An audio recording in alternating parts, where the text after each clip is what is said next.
হিসাবে বাবা বেশি আগ্রহ করতেন। ওনার ছোট আরেকজন ছিল, তার নাম ছিল বিনিয়ামিন। তার নাম কি? এই 12 জন, এই 12 জনের সবার বড় ইয়াহুদা। যখন ইউসুফ আলাইহিস সালামকে বাবা বেশি মহব্বত করার কারণে তারা ষড়যন্ত্র করতেছে কি কারণে, তো একজনের পরামর্শ দিল, বাবার চোখের আড়ালে ইউসুফকে করা ছাড়া আমরা বাবার ভালোবাসা পাবো না। আমরা 11 ভাই যদি 10 ভাই যদি বাবার ভালোবাসা পেতে চাই, তাহলে একটাই পথ আছে, সেটা হলো ইউসুফকে বাবার চোখের সামনে থেকে সরানো। দেখেন এতটুকু হিংসা তাদের ভিতরে থাকার কারণে তারা আপন ছোট ভাই, এর ইতিহাসটা ভালোভাবে বুঝেন, ইহুদি জাতি গোড়াটাও পাচ্ছেন এবং তাদের হিংসাত্মক মনোভাব আমাদের সাথে ফুটে উঠেছে।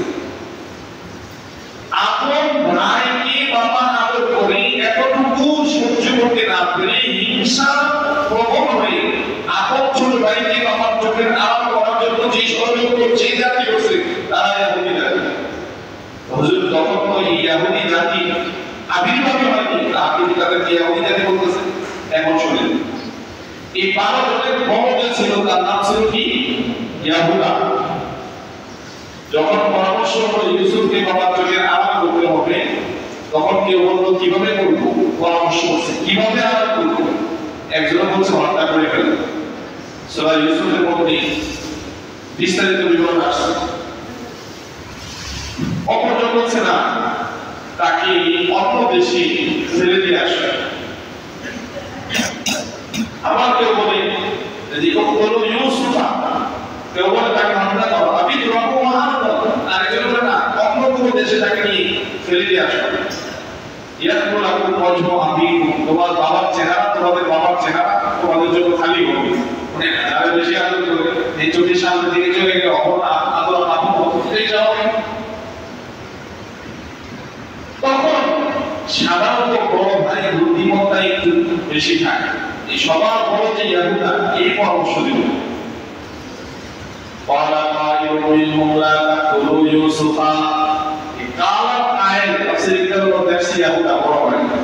ইয়াহুদা বলে না, লা তাকুলু ইউসুফা, ইউসুফকে মারো না, ওয়া আলকুহু ফি গায়াবাতিল জুব্বি, তাকে কুপি ফেলে দাও, যাও তাদের রূবাতে সাইয়ারাতি, কোন পথিক তাকে মুখ থেকে উঠায় নিয়ে পালক হিসেবে তাকে বাঁধবে। এই বড় জনের পরামর্শটাই বাস্তবায়ন করা হয়।